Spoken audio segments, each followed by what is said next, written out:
Swastiastu.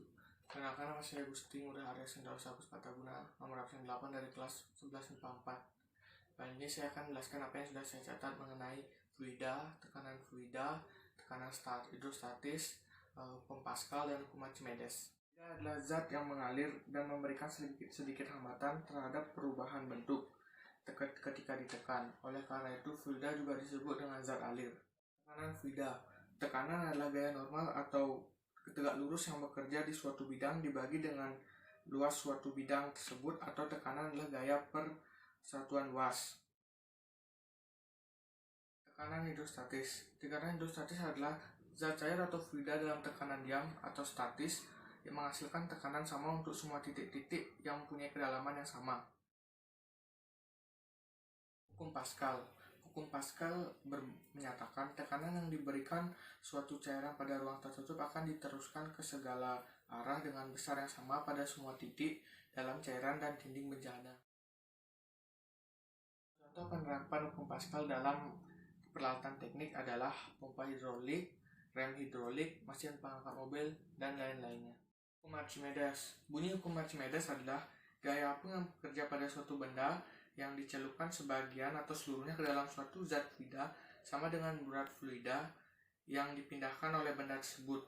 Gaya apung terjadi karena makin dalam zat cair, makin besar tekanan hidrostatisnya.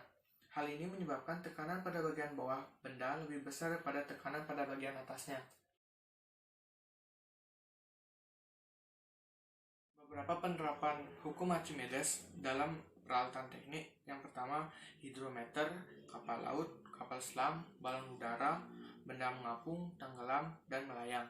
Prinsip hukum Archimedes ada 3, yaitu benda mengapung, melayang, dan tenggelam. Berikut penjelasannya.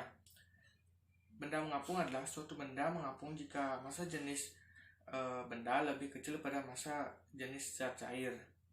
Yang kedua, benda melayang. Benda dikatakan melayang jika seluruh bagiannya berada dalam cairan. Pada saat benda diletakkan dalam cairan, benda tidak bergerak ke atas atau ke bawah atau disebut tetap melayang. Sebuah benda yang dicelupkan ke dalam zat cair akan melayang jika berat benda atau W sama dengan gaya ke atas atau FA, atau benda tersebut dalam keadaan seimbang. Suatu benda melayang jika massa jenis benda sama dengan massa jenis zat cair. Yang ketiga, benda tenggelam. Sebuah benda yang dicelupkan ke dalam zat cair akan tenggelam jika berat benda atau W lebih besar pada gaya ke atas atau FA. Suatu benda tenggelam jika massa jenis benda lebih besar pada massa jenis zat cair. Volume bagian benda yang tenggelam bergantung dari rapat massa zat cair atau rho. Dari penjelasan saya, jika ada kata-kata yang salah dan kekurangan dalam video ini, mohon untuk dimaklumi. Terakhir saya ucapkan pada Santi. Om Santi Santi Santi Om.